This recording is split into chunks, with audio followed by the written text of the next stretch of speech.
Imagine paying dues to keep your neighborhood beautiful, and then being told you can't park in your own driveway.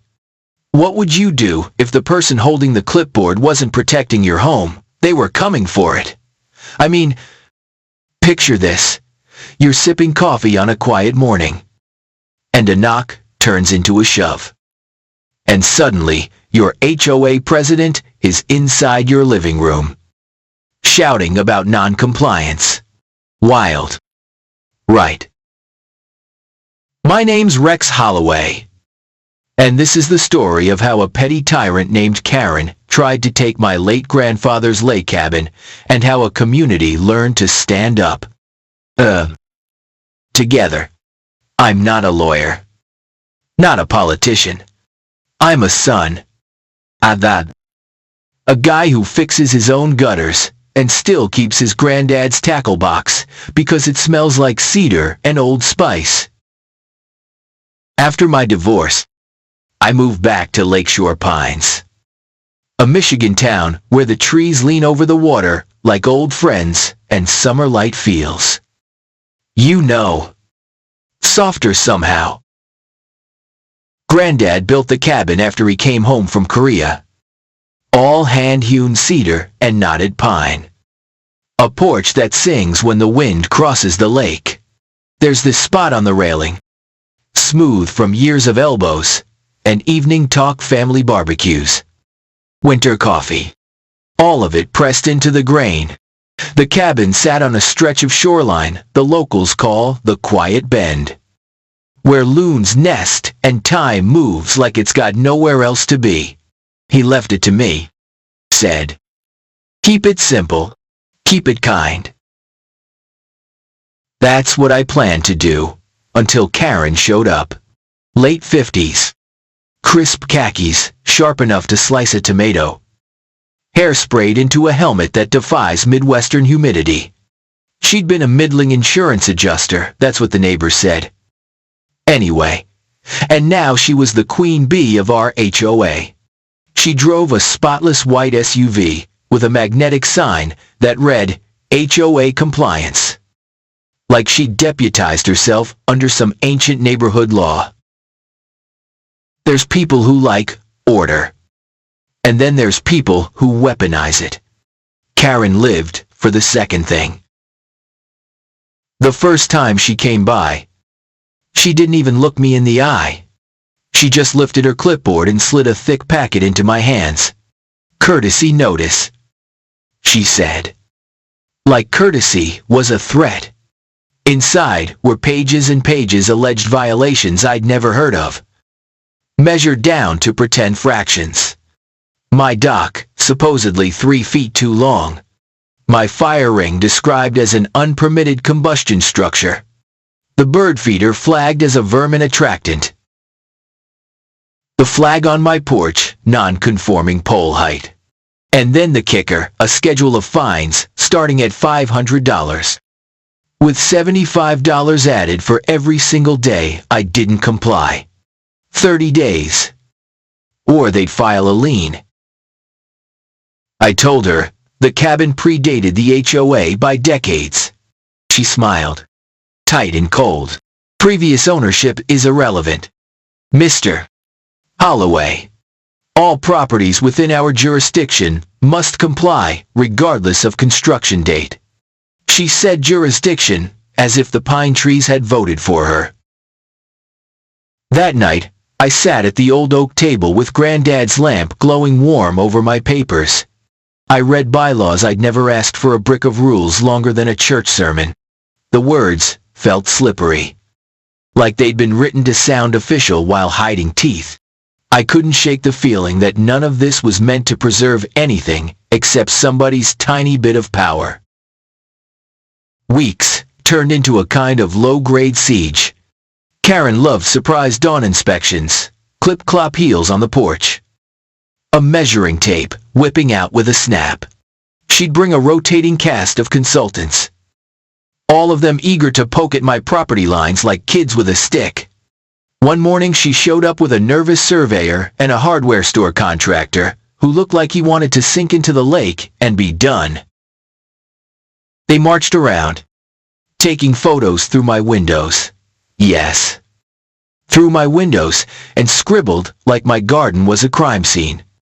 I stood there with my hands folded, because, my temper ain't proud of itself when pushed. That's when I installed cameras. Not secret ones.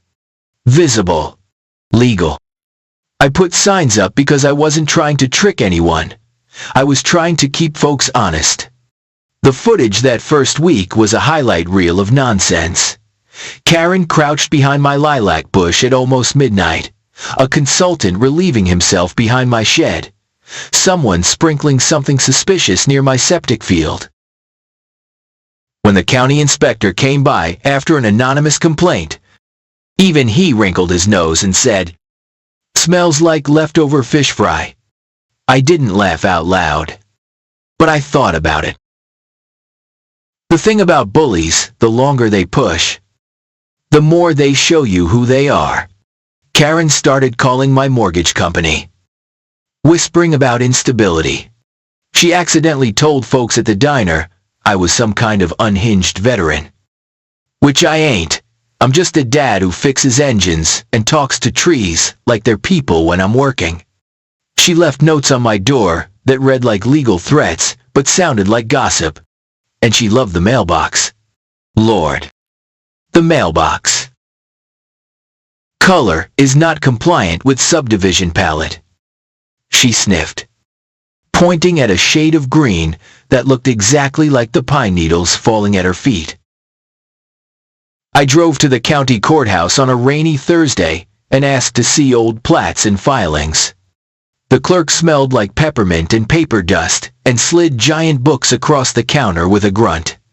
I traced lines that had been drawn before my parents were born. After hours of squinting, I found a thing that made my hands shake. The HOA's claim over my parcel didn't make sense. The dates were off by months. The signature next to my granddad's name looked wrong. I'm not saying what that means. I'm saying it looked wrong to me. And that was enough to make me dig deeper. The next day, at Murphy's Diner. The place with the best blueberry pie north of anywhere.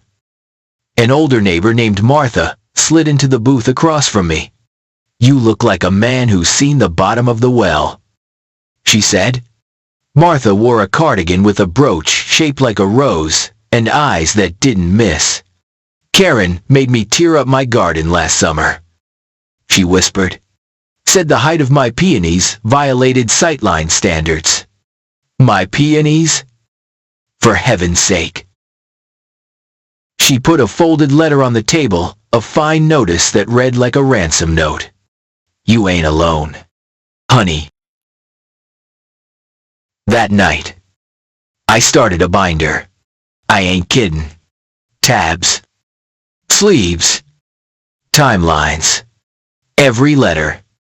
Every anonymous complaint. Every porch visit with date and time. I printed stills from the cameras. I wrote a running log of conversations. Even the little ones. Especially the ones where folks slipped and told the truth by accident. There's power in paper when paper's honest. Word got around that I was collecting receipts. Tom, from down the road, Afghanistan vet. Quiet. Slow smile stopped by with a thermos of black coffee. "She fined me for my twins' chalk drawings," he said, staring at the cup like the words were floating in it. Said the colors were visual clutter. My kids. Man. He shook his head. "I paid, 'cause I didn't want to be a problem." He glanced at the cameras and exhaled. "Ain't gonna do that no more." 2 days later, a jittery young surveyor knocked town. "Look, I don't want trouble," he said. "But Karen stiffed me. And she keeps telling me to, find things. Or make them." He swallowed. "She said, if it sticks, there's a bonus." He slid an audio file across my table on a cheap thumb drive. His hands trembled. I just want my money. I called an attorney the next morning. Her name was Stella Crawford. A property lawyer out of Grand Rapids who wore boots and smiled like a fox that paid its taxes. She didn't talk down to me. She listened. Really listened. Flipping through my binder. Nodding at the camera stills. Pre-existing. Non-conforming use is a thing, she said. And so is fraud. And so is harassment. I'm not promising a miracle, Rex, but there's smoke. And where there's smoke, she tapped the page with the off-looking signature.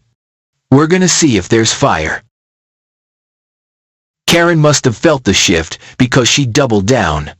Daily visits. Letters that escalated from friendly reminder to final notice to something that sounded like a medieval decree. She convened an emergency board session and tried to censure me for public discussion of private association matters. At the meeting in the clubhouse that smells like lemon cleaner and defeat, I came with neighbors. Martha. Tom. A young couple with twins who kept their hands folded like they were in church. Folks took turns reading their finds out loud. The room changed temperature. Karen's smile got thinner. Until you could have used it as fishing line. And then came the money. Not mine. The HOA's. A banker neighbor who'd kept his head down for too long finally looked up. Where's the reserve fund, he asked. Karen waved her hand. We've invested in community improvements. He clicked his pen. Show the ledger. It took weeks. And there was squirming. And the board tried to bury us in paper. But finally Stella found what we were all smelling: transfers to a management company with a name that sounded official but had one employee. Karen. I ain't saying crimes. I'm saying it smelled like bad fish in a hot fridge. The local news came sniffing after Karen pitched them a story about a dangerous neighbor. I opened my door. 'Cause I wasn't hiding. I laid out the binder. I showed them footage of chalk drawings on the sidewalk in colors that made the gray of the street look like happiness. I played the audio clip of a voice that sounded a whole lot like Karen saying, "Find something, or make it up." The segment that aired wasn't what she hoped. It was called When HOA Power Goes Too Far. That night, wind moved over the lake like a hand smoothing a sheet. My daughter called from college. Voice tight. Dad.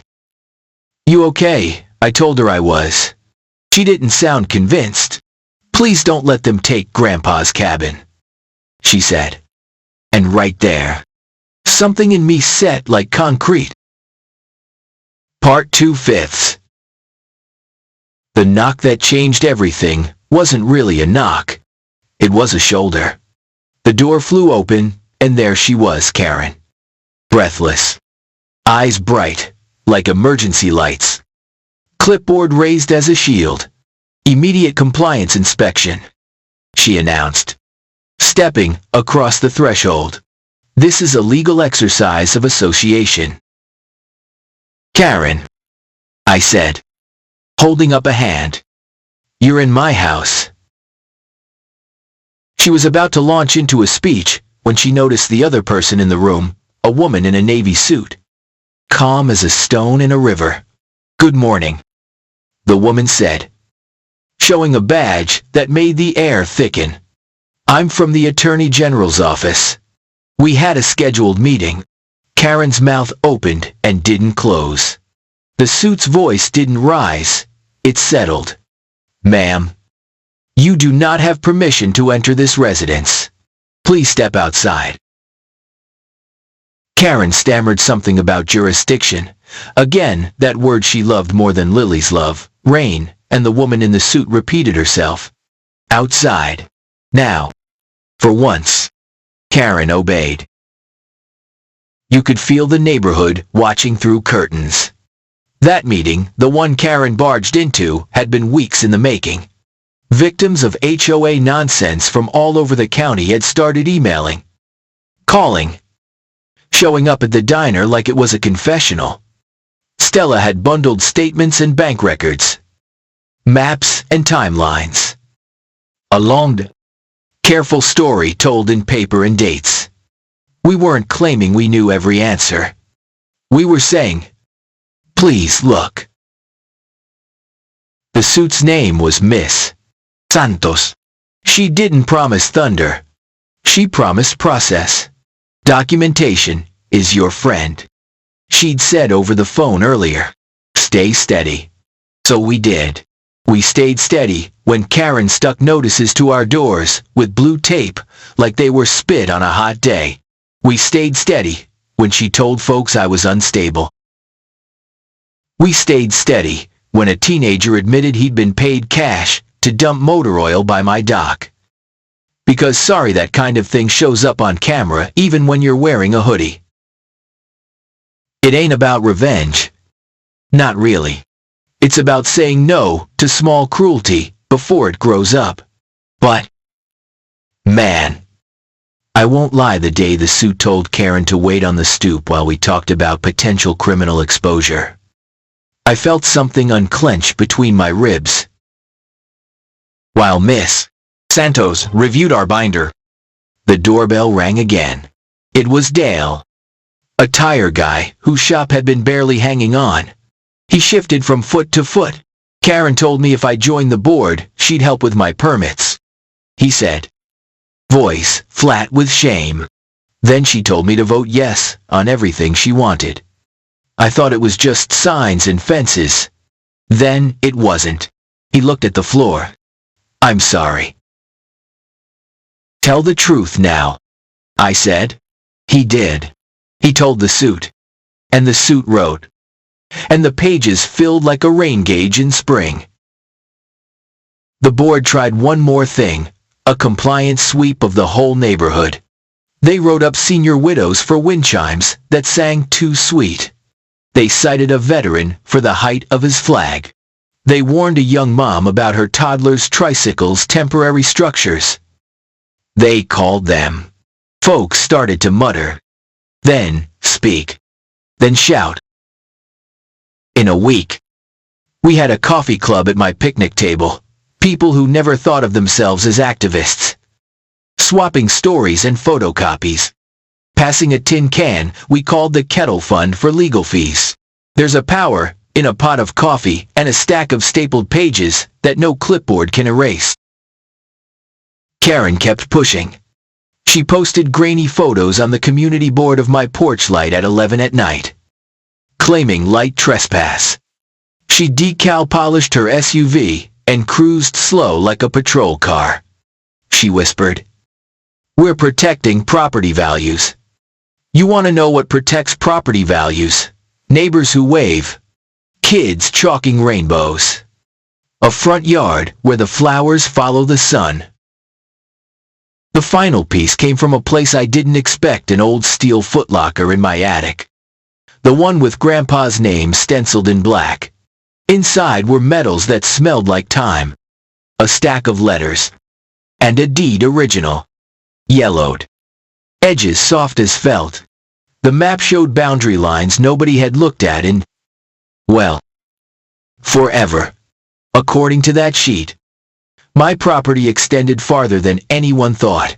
Right under the corner of a garden and gazebo Karen had installed like a crown on the cul-de-sac. I didn't gloat. I breathed. Then I called Stella. Don't swing this like a hammer, she said.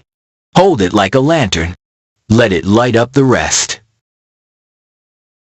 When we finally presented everything, the filing dates that didn't match, the transfers to Karen's one-woman company, the audio clip, the camera stills, the neighbors' statements, the old deed, Miss Santos, listen. We're opening a formal inquiry, she said. Her tone didn't change, but her pen stopped moving. In the meantime, Mr. Holloway, keep your doors locked. Part 3/5. If this were a movie, sirens would have lit up the night, and justice would have ridden in on a charger. Real life walks. It doesn't run. There were interviews. More interviews. Paper requests that felt endless. Karen got quieter in public and louder on paper. Her letters swelled with capital letters, like a shouting match, typed by a court stenographer. Final demand. Immediate action required. She loved pursuant. She sprinkled pursuant like parsley. We held the line. The coffee club grew. The kettle fund got heavier. One crumpled bill at a time. Martha baked. Tom fixed a fence for the young couple with twins. I patched porch steps for the widower 2 doors down, who'd been fined for his non-compliant railing. We were building something that looked like a neighborhood. Then the news station called again. The AG's office confirmed an investigation. The reporter said, "We'd like to talk." I don't love cameras. They make my shoulders look like bad decisions. But I opened the door. We walked the shoreline at sunset. And I told the story, steady as I could. When the piece aired, folks from other towns messaged late into the night. Thought I was alone. Our president's name isn't Karen. But she's a Karen. How do we start a binder? Karen tried a new tactic, kindness. She waved at kids. She baked cookies. She posted a photo of herself planting pansies by the clubhouse sign. Captioned, "We bloom when we work together." But the same week, she sent Martha a demand about the height of her mailbox. Non-conforming, the letter said. Martha brought it to the picnic table and we laughed.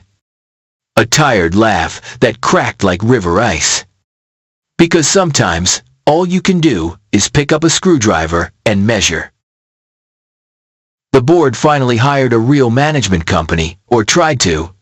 The company quit after 2 weeks. Board interference.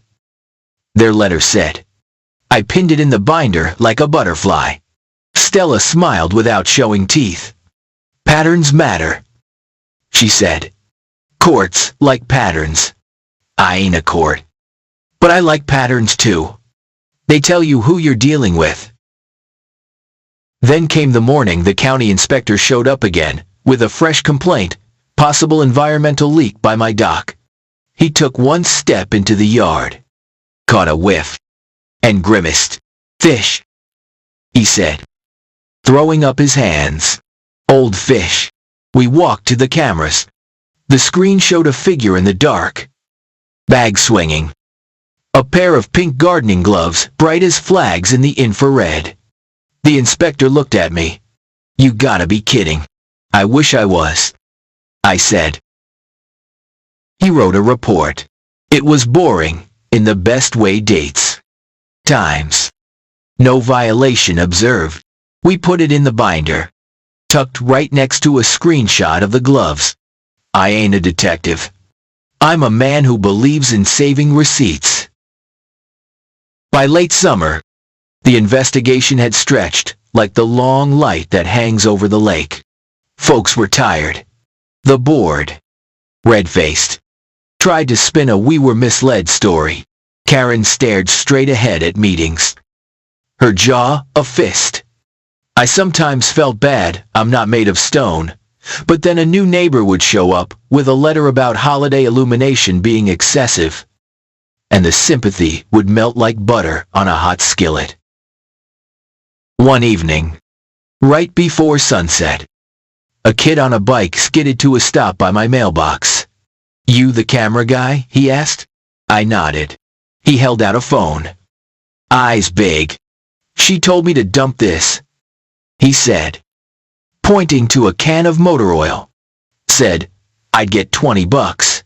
He swallowed. I don't want to get nobody in trouble. I kept my voice soft. You're not. You're telling the truth. He nodded, relieved, and pedaled away like he'd just dropped 100 pounds. I called Stella. I called Miss Santos. The dominoes that had been lining up for months trembled, not from one giant push, but from 100 small breaths. Part 4/5. The day the subpoenas landed, the neighborhood went quiet in a way I can't fully explain. It wasn't fear. It was focus. Trucks didn't rumble as loud. Kids still laughed. But they glanced at grown-ups like they knew the game had changed. The board meeting that night was full. Even the folding chairs along the back wall. Karen walked in last. Head high. Perfume like a wall. She sat at the center like a general in a painting. Stella stood, calm as a winter moon. She laid out what we had. Piece by piece, the old deed that shifted the lines. The filings with dates that didn't add. The transfers from the reserve fund to Karen's company. The management firm's resignation. The surveyor's recording. The inspector's report with the pink glove still. The teenager's statement. The stack of fines that read like satire. She didn't accuse. She described. She let the facts be the facts.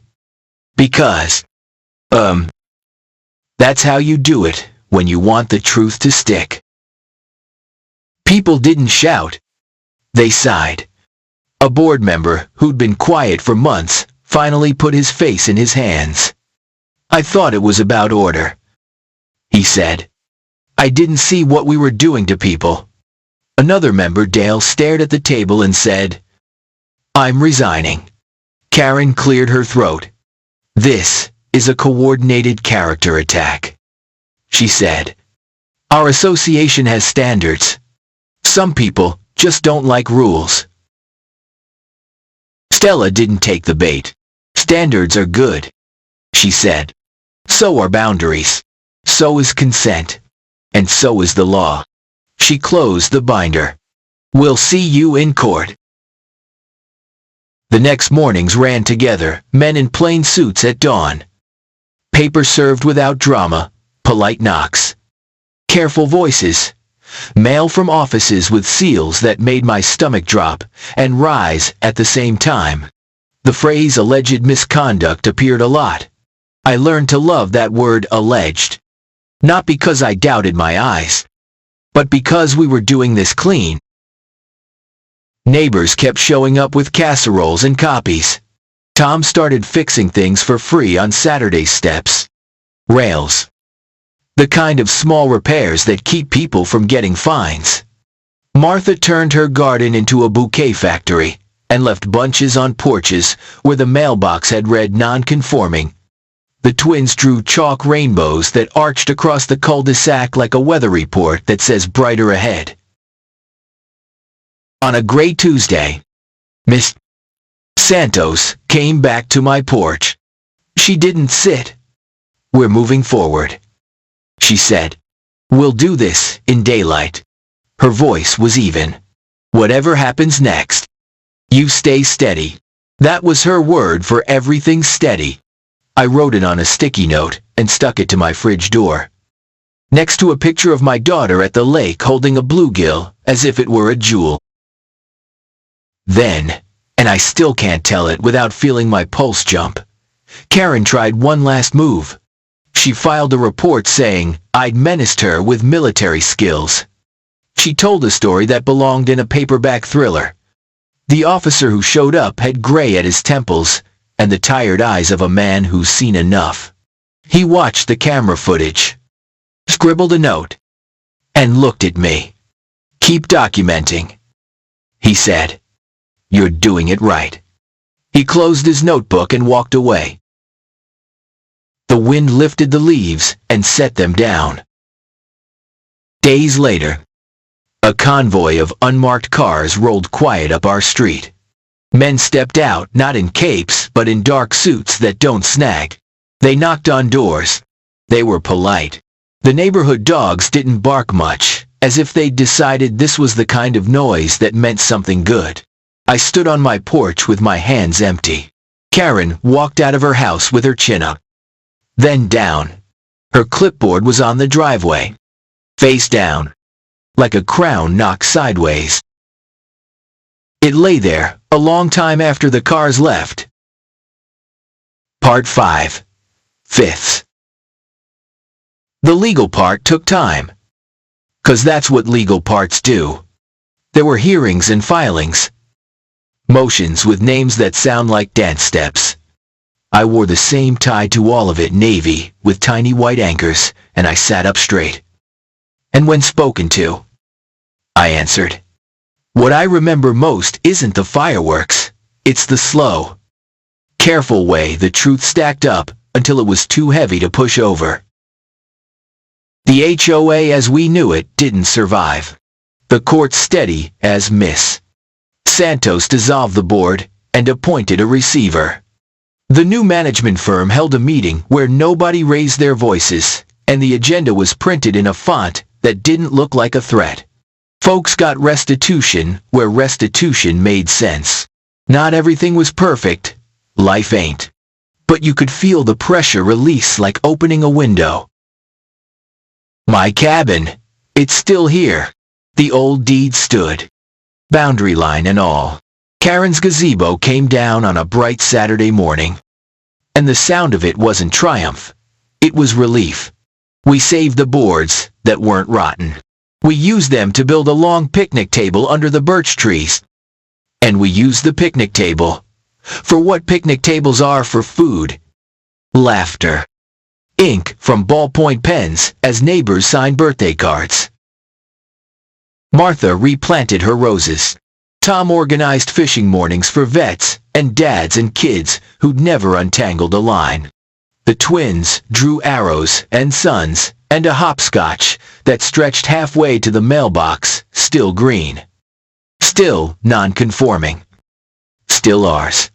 Miss Santos came by one last time, shook my hand, and said, "Be good to each other."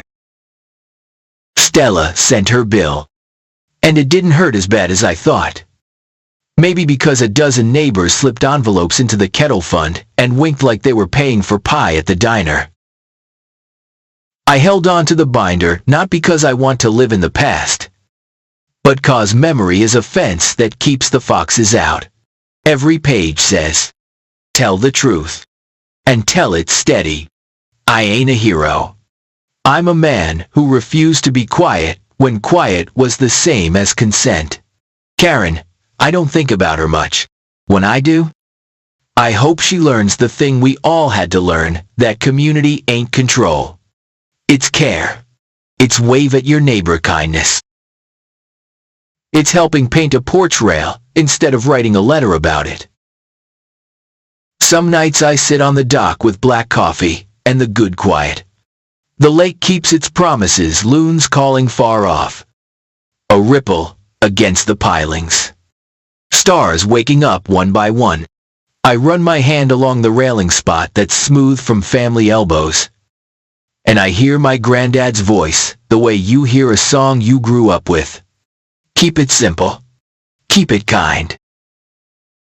If you're listening to this with a heavy letter on your kitchen table and a knot in your chest, hear me, you ain't alone. Start a binder. Install a camera. Find a Stella. Brew coffee. Invite your neighbors. Put the power back where it belongs, in open hands and open daylight. And if somebody tells you your mailbox color threatens the republic, well,